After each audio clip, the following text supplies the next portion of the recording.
ಇದೀಗ ಒಂದು breaking news ಬರ್ತಾ ಇದೆ. ಕೊಡಗಿನ ಬಾಲಕನಿಗೆ ಉತ್ತರ ಕೊಡೋದಕ್ಕೆ ಸಿಎಂ ಅವರು ಸಿದ್ಧರಾಗಿದ್ದಾರೆ.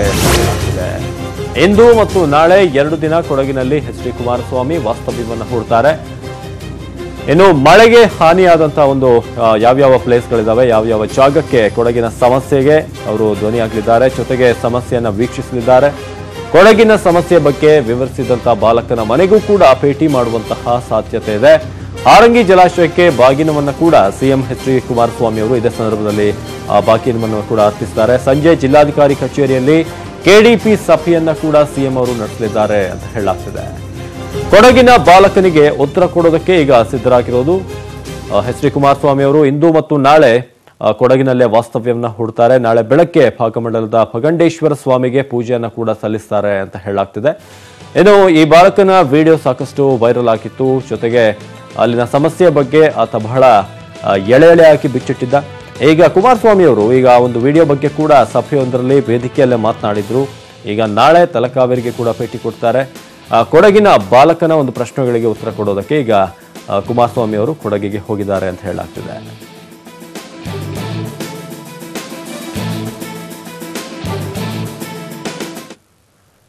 ಇದೀಗ ಮತ್ತೊಂದು ಬ್ರೇಕಿಂಗ್ ನ್ಯೂಸ್ ಬರ್ತಾ ಇದೆ. ಬೆಳ್ಳಂದೂರು ಕೆರೆಯನ್ನ ನಾಚಿಸುವಂತಹ ಕೆರೆ ಒಂದಿದೆ. ಈ ಕೆರೆ ನೋಡಿದ್ರೆ ನಿಜಕ್ಕೂ ನೀವು ಶಾಕ್ ಆಗ್ತೀರಾ. ಸಿಎಂ ಗಮನಿಸಲೇಬೇಕಾದಂತಹ ಒಂದು ಕೆರೆ ಇದು. ಆ ಒಂದು ಕೆರೆ ಯಾವುದು ಅದರ ಬಗ್ಗೆ ಕೂಡ ನಾವು ಹೇಳ್ತೀವಿ. ಈ ಕೆರೆಯಿಂದ ಅದೆಷ್ಟು ಗ್ರಾಮಗಳಿಗೆ ಸಂಕಷ್ಟ ಆಗುತ್ತೆ, ಇದೆಲ್ಲದರ ಡೀಟೇಲ್ಸ್ ಅನ್ನ ನ್ಯೂಸ್ 18 ಕನ್ನಡದಲ್ಲಿ ಈ ಒಂದು ಕೆರೆಯ ಒಂದು ವಿಷಾಕಾಂಡದ ಬಗ್ಗೆ ಡೀಟೇಲ್ ಅನ್ನ ಕೊಡ್ತೀವಿ. 8 ಗಂಟೆಯ ನ್ಯೂಸ್ ನಲ್ಲಿ ಕಂಪ್ಲೀಟ್ ಆದಂತಹ ಒಂದು ಕವರೇಜ್ ಇರುತ್ತೆ. ಇದ್ರ ಬಗ್ಗೆ ಒಂದು ಡೀಟೇಲ್ ಆದಂತಹ ರಿಪೋರ್ಟ್ ಇರುತ್ತೆ. ಬೆಳ್ಳಂದೂರು ಕೆರೆ ನಿಮ್ಗೆಲ್ಲ ಗೊತ್ತಿರೋ ಹಾಗೆ ಸಾಕಷ್ಟು ಒಂದು ವಿಷಯುಕ್ತವಾದಂತಹ ಒಂದು ಕೆರೆ ಅದು. ಆ ಒಂದು ಕೆರೆಯನ್ನು ಮೀರಿಸುವಂತಹ ಒಂದು ಕೆರೆ ಇದೆ. ಅದು ಕೂಡ ಬಹಳ ದೂರ ಏನಿಲ್ಲ, ಬೆಂಗಳೂರಿನ ಆಸ್ಪಾಸ್ನಲ್ಲೇ ಇರುವಂತದ್ದು. ಈ ಕೆರೆಯನ್ನು ನೋಡಿದ್ರೆ ನೀವು ನಿಜಕ್ಕೂ ಶಾಕ್ ಆಗ್ತೀರಾ. ಹಾಗಾಗಿ ಈ ಕೆರೆ ಯಾವುದು, ಇದ್ರ ಬಗ್ಗೆ ಒಂದು ಕಂಪ್ಲೀಟ್ ಡೀಟೇಲ್ ಅನ್ನ 8 ಗಂಟೆಯ ನ್ಯೂಸ್ ನಲ್ಲಿ ಮಿಸ್ ಮಾಡದೆ ಒಂದು ಸ್ಟೋರಿಯನ್ನ ನೋಡಿ. ಮತ್ತೊಂದು ವಿಷಕಾರಿ ಕೆರೆಯನ್ನ ಯಾವ ರೀತಿಯಾಗಿದೆ, ಯಾವ ರೀತಿಯಾದಂತಹ ವಿಷಯಗಳು, ಅದೇ ರೀತಿಯಾಗಿ ಸದ್ಯದ ಪರಿಸ್ಥಿತಿಯನ್ನು ನೋಡಿದ್ರೆ ನೀವು ಖಂಡಿತ ಶಾಕ್ ಆಗ್ತೀರಿ. ಕಂಪ್ಲೀಟ್ ಡೀಟೇಲ್ಸ್ 8 ಗಂಟೆಯ ನ್ಯೂಸ್ ಸ್ಟೋರಿಯಲ್ಲಿರುತ್ತೆ.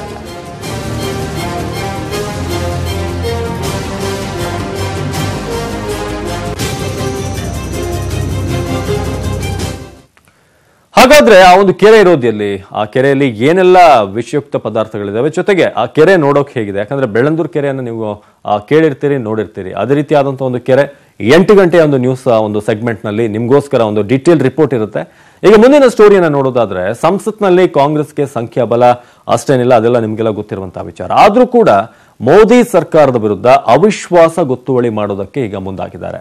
ಇದೊಂಥರ ದುಸ್ಸಾಹಸ ಅಂತಾನೆ ಹೇಳ್ಬೇಕು. ಯಾಕಂದ್ರೆ ರಾಹುಲ್ ಗಾಂಧಿ ಅವರನ್ನ ಹೀರೋ ಮಾಡಕ್ಕೆ ಹೋಗ್ತಿರುವಂತಹ ಒಂದು ಪ್ರಯತ್ನದಲ್ಲಿ ಮೋದಿ ಅವರು ಇನ್ನಷ್ಟು ಬಲವಾಗ್ತಾರಾ ಅನ್ನೋದು ಈಗಿನ ಪ್ರಶ್ನೆ. ಒಂದು ಗಾದೆ ಮಾತಿದೆ, ಹೊಟ್ಟೆಗೆ ಹಿಟ್ಟು ಇಲ್ಲದಿದ್ರು ಜುಟ್ಟಿಗೆ ಮಲ್ಲಿಗೆ ಹೂವು ಅನ್ನೋದು.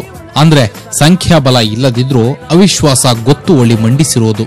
ಇದು ಹಲವು ಪ್ರಶ್ನೆಗಳನ್ನ ಹುಟ್ಟುಹಾಕಿದೆ. ಇದರಿಂದ ಆಗೋ ಲಾಭವಾದರೂ ಏನು ಅನ್ನೋದು ಎಲ್ಲರ ಕುತೂಹಲ. ಏನಂದ್ರೆ ಅವಿಶ್ವಾಸದ ವಾತಾವರಣ ಇದೆ ಅಂತ ಬಿಂಬಿಸೋದಾ, ಅದು ಪೊಲಿಟಿಕಲಿ ಮಹಾಗಠಬಂಧನ ಸ್ಟ್ರೆಂತ್ ಮಾಡ್ತಕ್ಕಂಥದ್ದ, ಅಥವಾ ಬಿಜೆಪಿ ಒಳಗಡೆ ಅತೃಪ್ತಿ ಇದ್ರೆ ಅದ್ರ ಲಾಭ ಏನೋ ಪಡ್ಕೊಳ್ತಕ್ಕಂಥ ಉದ್ದೇಶನ? ಇಲ್ಲ, 3 ಆಗುತ್ತೆ. ನೀವು ಯಾವ್ಯಾವ ವಿಚಾರ ಹೇಳಿದಿರಿ 3 ವಿಚಾರ ಬರುತ್ತೆ. 4 ವರ್ಷಗಳಿಂದ ಸುಮ್ಮನಿದ್ದು ಈಗ ಮೊದಲ ಬಾರಿಗೆ ಅವಿಶ್ವಾಸ ಅಂತಿರೋ ಕಾಂಗ್ರೆಸ್ ನಿರ್ಧಾರದ ಹಿಂದೆ ಷಡ್ಯಂತರಗಳಿವೆ ಅಂತಿದೆ ಬಿಜೆಪಿ. ಎನ್ಡಿಎ ಈ ಸಮಯದಲ್ಲಿ ಒಡೆಯಬಹುದು. ಎನ್ಡಿಎಲ್ಲಿರುವಂತಹ ಅನೇಕ ಜನ ಬೇರೆ ಬೇರೆ ಕಾರಣಗಳಿಗೆ ಅತೃಪ್ತರಾಗಿರುವಂತವರು ಈಗ ಟಿಎಂಸಿ ಈಗಾಗಲೇ ನಮ್ಮ ತೆಲುಗು ದೇಶದವರು ಈಚೆ ಬಂದಿದ್ದಾರೆ. ಶಿವಸೇನೆ ನಮ್ಮ ಶಿವಸೇನಾನವ್ರಿಗೆ ಒಂದಷ್ಟು ಅತೃಪ್ತಿ ಇದೆ. ಹಾಗಾಗಿ ಅಂತವ್ರೆಲ್ಲರೂ ಸಹ ತಮ್ಮ ಜೊತೆಗೆ ಬರಬಹುದು ಅಂತ ಹೇಳಿ ಒಂದು ಆಸೆ ಇದೆ.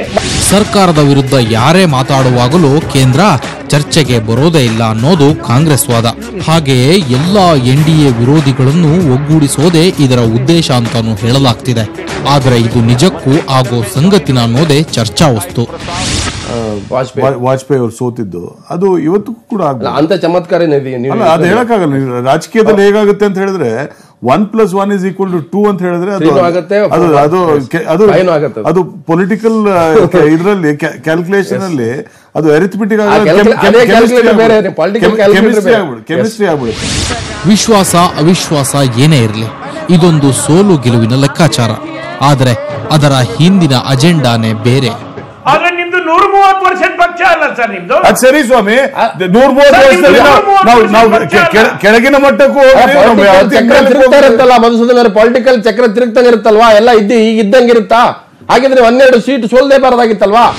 ಶುಕ್ರವಾರ ಅವಿಶ್ವಾಸದ ವೋಟ್ ಫೈಟ್ಗಿಂತಲೂ ಅಲ್ಲಿನ ಟಾಕ್ ಫೈಟ್ ಅತಿ ಹೆಚ್ಚು ಕುತೂಹಲ ಮೂಡಿಸಿರೋದು. Bureau report, news 18 Kannada. ಪ್ರತಿ ಬಾರಿ ರಾಹುಲ್ ಗಾಂಧಿ ಅವರು ಏನಾದರೂ ಒಂದು ಪ್ಲಾನ್ ಮಾಡಿದಾಗ ಅದರಲ್ಲಿ ಹೆಚ್ಚಾಗಿ ಬೆನಿಫಿಟ್ ಆಗಿರೋದು ನರೇಂದ್ರ ಮೋದಿ ಅವರಿಗೆ. ಹಾಗಾಗಿ ಈ ಬಾರಿ ಮತ್ತೆ ಆ ರೀತಿ ಏನಾದರೂ ರಿಪೀಟ್ ಆಗುತ್ತಾ, ವಿಶ್ವಾಸವನ್ನ ಗುತ್ತುವಳಿ ಮಾಡಿ ಏನಾದರೂ ಬ್ಯಾಕ್ ಫೈರ್ ಆಗುತ್ತಾ ಕಾದು ನೋಡ್ಬೇಕಾಗುತ್ತೆ. ಈಗ ಮುಂದಿನ ಸ್ಟೋರಿಯನ್ನ ನೋಡೋದಾದ್ರೆ, ಶಬರಿಮಲೆ ಬಹಳ ಭಕ್ತಿ ನಂಬಿಕೆಯ ಒಂದು ಕೇಂದ್ರ ಬಿಂದು, ಧರ್ಮಾತೀತವಾದ ಜೊತೆಗೆ ಜಾತ್ಯಾತೀತ ತಾಣ ಕೂಡ ಹೌದು. ಅಂತ ಒಂದು ಸನ್ನಿಧಾನಕ್ಕೆ ಮಹಿಳೆಯರು ಯಾಕೆ ಹೋಗಕ್ಕಿಲ್ಲ, ಯಾಕೆ ಪ್ರವೇಶ ಇಲ್ಲ ಅನ್ನೋದು ಈಗಿನ ವಾದ. ಆದ್ರೆ ಸುಪ್ರೀಂ ಕೋರ್ಟ್ನ ಒಂದು ಅಭಿಪ್ರಾಯವನ್ನ ಸದ್ಯಕ್ಕೆ ನಾವು ಗಮನಿಸ್ತಾ ಹೋದ್ರೆ ಅವಕಾಶ ಸಿಗ್ಬೋದು. ಆದ್ರೆ ಅವಕಾಶ ಸಿಕ್ಕ ಮೇಲೂ ಕೂಡ ಮಹಿಳೆಯರು ಅಲ್ಲಿಗೆ ಹೋಗ್ತಾರಾ? ಅದೇ ಈಗಿನ ಯಕ್ಷ ಪ್ರಶ್ನೆ.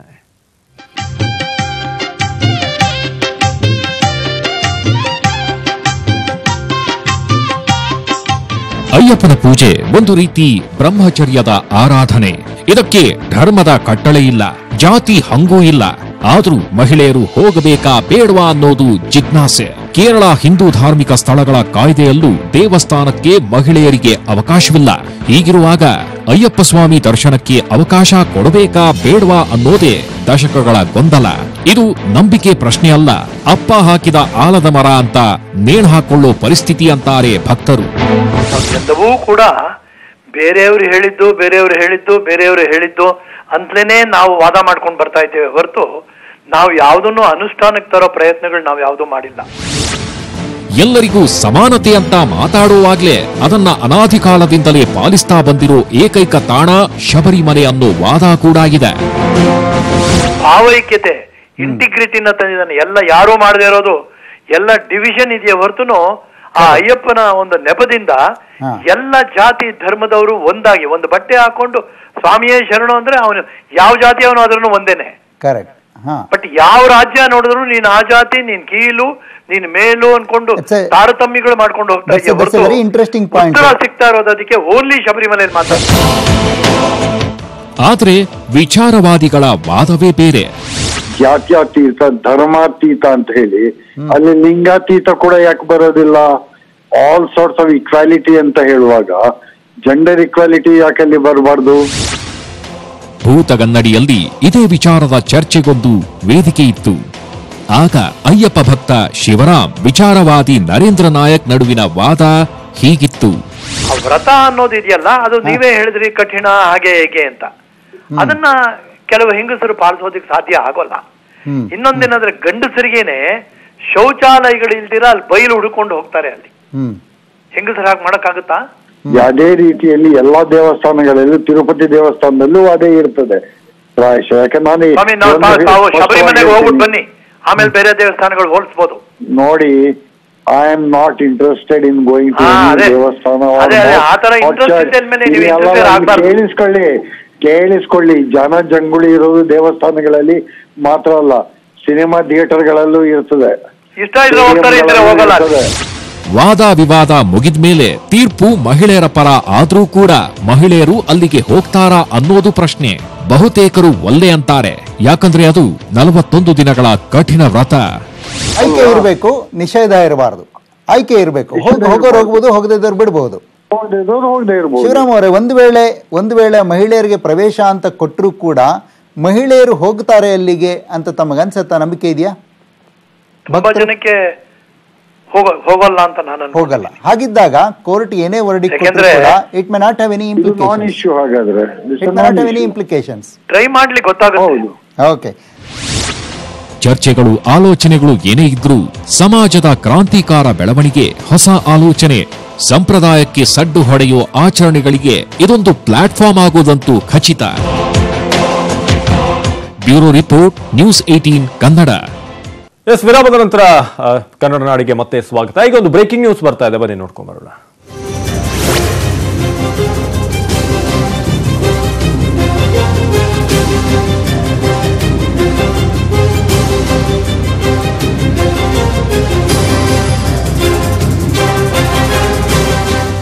ಸಿಡಬ್ಲ್ಯೂಸಿ ಸದಸ್ಯರಾಗಿರುವಂತಹ ಸಿದ್ದರಾಮಯ್ಯನವರು ಮುಂದಿನ ಪ್ಲಾನ್ ಏನು, ಮುಂದಿನ ನಡೆ ಏನು ಅನ್ನೋದು ಈಗಿನ ಪ್ರಶ್ನೆ. ಚುನಾವಣಾ ರಾಜಕೀಯದಿಂದ ನಿವೃತ್ತಿ ಹೊಂದ್ತೀನಿ ಅಂತ ಘೋಷಣೆ ಮಾಡ್ತಾನೆ ಬರ್ತಾ ಇದ್ರು ಸಿದ್ದರಾಮಯ್ಯನವರು. ಆದ್ರೆ ಹೀಗಿದ್ರೂ ಕೂಡ ಸಿದ್ದರಾಮಯ್ಯ ರಾಜಕೀಯದಲ್ಲಿ ಮುಂದೆ ಏನ್ ಮಾಡ್ತಾರೆ ಅನ್ನೋದು ಸದ್ಯದ ಪ್ರಶ್ನೆ. ನೆನಷ್ಟೇ ಕಾಂಗ್ರೆಸ್ನ ವರ್ಕಿಂಗ್ ಕಮಿಟಿಯಲ್ಲಿ ಅವರ ಹೆಸರು ಪ್ರಸ್ತಾಪ ಆಗಿತ್ತು, ಅಂದ್ರೆ ಲಿಸ್ಟ್ ನಲ್ಲಿ ಬಂದಿತ್ತು ಅವರ ಹೆಸರು. ಹಾಗಾಗಿ ರಾಷ್ಟ್ರೀಯ ರಾಜಕಾರಣಕ್ಕೆ ಹೋಗ್ತಾರೆ ಅನ್ನೋದು ಮಾತು ಕೂಡ ಆಯ್ತು. ಸಿದ್ದರಾಮಯ್ಯನವರ ಕುರಿತು ಹೈಕಮಾಂಡ್ ಪ್ಲಾನ್ ಏನ್ ಮಾಡುತ್ತೆ, ಈ ಕುರಿತಾದಂತಹ ಎಕ್ಸ್ಕ್ಲೂಸಿವ್ ಆದಂತಹ ಮಾಹಿತಿ ಇದೆ. ಎಕ್ಸ್ಕ್ಲೂಸಿವ್ ಅಂತ ಮಾಹಿತಿ ಬೆಳಗ್ಗೆ 8 ಗಂಟೆಗೆ ನಿಮಗೆ ಅದರ ಬಗ್ಗೆ ಒಂದು ಕಂಪ್ಲೀಟ್ ಡೀಟೇಲ್ ಅನ್ನ ಕೊಡ್ತೀವಿ. ಸಿಡಬ್ಲ್ಯೂಸಿ ಸದಸ್ಯರಾಗಿರುವಂತಹ ಸಿದ್ದರಾಮಯ್ಯ ಮುಂದೆ ಏನ್ ಮಾಡ್ತಾರೆ, ಯಾವ ರೀತಿಯಾಗಿರುತ್ತೆ ಅವರ ಒಂದು ಮುಂದಿನ ನಡೆ ಅನ್ನೋದು ಈಗ ಸಾಕಷ್ಟು ಕುತೂಹಲ ಮೂಡಿಸಿರೋದು. ಹಾಗಾಗಿ 8 ಗಂಟೆಯ ಒಂದು ಸುದ್ದಿ ಸಂಚಿಕೆಯಲ್ಲಿ ನಿಮಗೆ ಕಂಪ್ಲೀಟ್ ಆದಂತಹ ಎಕ್ಸ್ಕ್ಲೂಸಿವ್ ಆದಂತಹ ಕೆಲವೊಂದು ಡೀಟೇಲ್ಸ್ ಅನ್ನ ಕೊಡ್ತೀವಿ. ಸಿದ್ದರಾಮಯ್ಯನವರು ಮುಂದೆ ಯಾವ ರೀತಿಯಾಗಿ ತಮ್ಮ ಪೊಲಿಟಿಕಲ್ ಕೆರಿಯರ್ ಅನ್ನ ಪ್ಲಾನ್ ಮಾಡ್ತಿದ್ದಾರೆ, ಯಾವ ರೀತಿಯಾಗಿ ಅವರ ನೆಕ್ಸ್ಟ್ ಮೂವ್ ಇರುತ್ತೆ, ಎಲ್ಲದರ ಒಂದು ಡೀಟೇಲ್ಸ್ ಅನ್ನ ಮುಂದಿನ ಒಂದು ಸುದ್ದಿ ಸಂಚಿಕೆ 8 ಗಂಟೆಗೆ ಸರಿಯಾಗಿ ನಿಮಗೆ ಅದರ ಬಗ್ಗೆ ಮಾಹಿತಿಯನ್ನು ಕೊಡ್ತೀವಿ.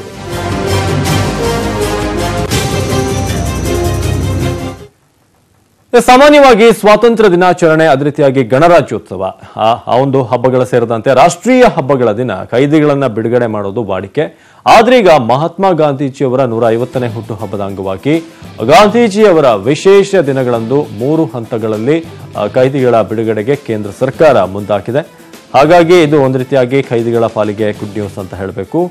ಸೊ ತಾವು ಮಾಡಿದಂತಹ ತಪ್ಪುಗಳನ್ನ ತಿದ್ದಿಕೊಂಡು ಅವರಿಗೆ ಒಂದು ರಿಲೀಸ್ ಆಗುವಂತಹ ಭಾಗ್ಯ. ಆದ್ರೆ ಈ ಹಿಂದೆ ಸ್ವಾತಂತ್ರ್ಯ ದಿನಾಚರಣೆ, ಗಣರಾಜ್ಯೋತ್ಸವ ಇಂಥ ಸಂದರ್ಭದಲ್ಲಿ ಮಾತ್ರ ರಿಲೀಸ್ ಇತ್ತು. ಈಗ ಗಾಂಧೀಜಿಯವರ ವಿಶೇಷ ದಿನಗಳಂದು ಕೂಡ ಆಗುತ್ತೆ.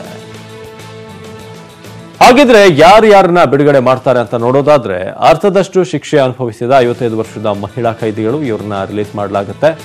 ಅದೇ ರೀತಿಯಾಗಿ ಅರ್ಧದಷ್ಟು ಶಿಕ್ಷೆ ಅನುಭವಿಸಿದಂತ 55 ವರ್ಷದ ತೃತೀಯ ಲಿಂಗಿಗಳು, ಅವ್ರನ್ನ ಕೂಡ ರಿಲೀಸ್ ಮಾಡಬಹುದು.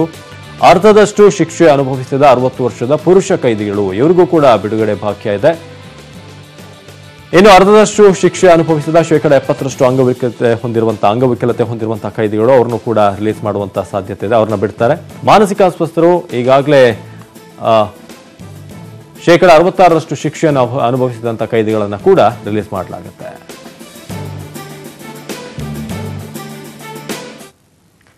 ಬೆಂಗಳೂರಿನ ಹೊರವಲಯದಲ್ಲಿ ಸಾವಿರಾರು ಬಿಎಂಟಿಸಿ ಬಸ್ಗಳು ಸಂಚಾರ ಮಾಡ್ತವೆ. ಆದ್ರೆ ರಾಜ್ಯದ ಮೂಲೆ ಮೂಲೆಗೂ ಕೂಡ ಕೆಎಸ್ಆರ್ಟಿಸಿ ಬಸ್ಗಳು ತಲುಪುತ್ತೆ. ಆದರೆ ಬೆಂಗಳೂರಿಗೆ ಸಮೀಪದಲ್ಲೇ ಇರುವಂತಹ ಒಂದು ಗ್ರಾಮವೊಂದಕ್ಕೆ ಈವರೆಗೆ ಒಂದೇ ಒಂದು ಬಸ್ ಕೂಡ ಬಂದಿಲ್ಲ. ಸರ್ಕಾರಿ ಅಲ್ಲ, ಖಾಸಗಿ ಬಸ್ಗಳು ಕೂಡ ಈ ಗ್ರಾಮದತ್ತ ಬಂದಿಲ್ಲ.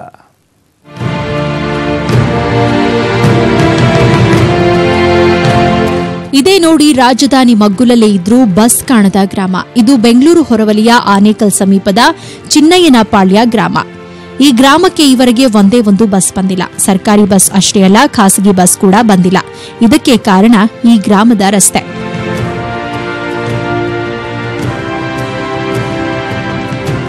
ಇಂತಹ ಕಿತ್ತೋದ ರಸ್ತೆಯಿಂದಾಗಿ ಜನ ನಡೆದೇ ಓಡಾಡಬೇಕು. ಬೈಕ್ಗಳಲ್ಲಿ ಹೋದ್ರೂ ಹರಸಾಹಸ ಪಟ್ಕೊಂಡು ಹೋಗಬೇಕು. ಸ್ಟಾರ್ಟಿಂಗ್ ಅಲ್ಲಿ ಒಂದು 10 ವರ್ಷದ ಹಿಂದ್ಗಡೆ ಒಂದು ರೋಡ್ ಮಾಡಿಕೊಟ್ಟಿದ್ರು ಅಷ್ಟೇ.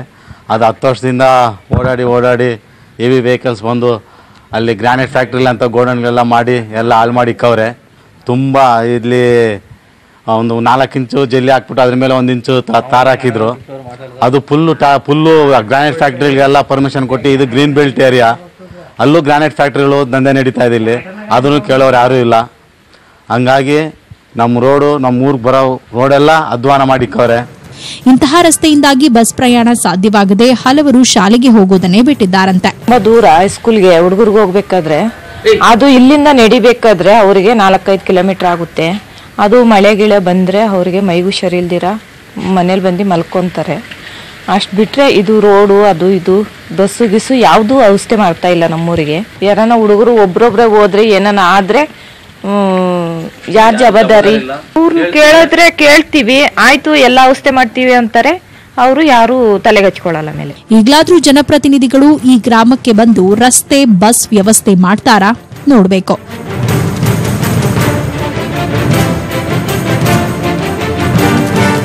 ಚಂದ್ರಪ್ಪ, ನ್ಯೂಸ್ 18 ಕನ್ನಡ, ಆನೇಕಲ್.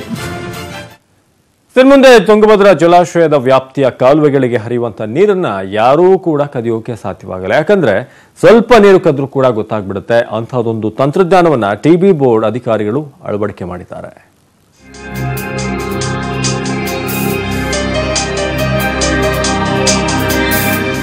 ಹೈದರಾಬಾದ್ ಕರ್ನಾಟಕದ ಜೀವನಾಡಿ ತುಂಗಭದ್ರಾ ಜಲಾಶಯ ಡ್ಯಾಂ ವ್ಯಾಪ್ತಿಯಲ್ಲಿ ಬರೋ ಎಚ್ಎಲ್ಸಿ, ಎಲ್ಎಲ್ಸಿಎಲ್ಬಿಸಿ, ರಾಯ, ಬಸವ ಹಾಗೂ ವಿಜಯನಗರ ಕಾಲುವೆಗಳ ಅಂದಾಜು 39 ಡಿಸ್ಟ್ರಿಬ್ಯೂಟರ್ ಪಾಯಿಂಟ್ಗಳಲ್ಲಿ ಟೆಲಿಮೀಟರ್ ಅಳವಡಿಕೆಗೆ ತುಂಗಭದ್ರಾ ಜಲಾಶಯದ ಬೋರ್ಡ್ ನಿರ್ಧರಿಸಿದೆ.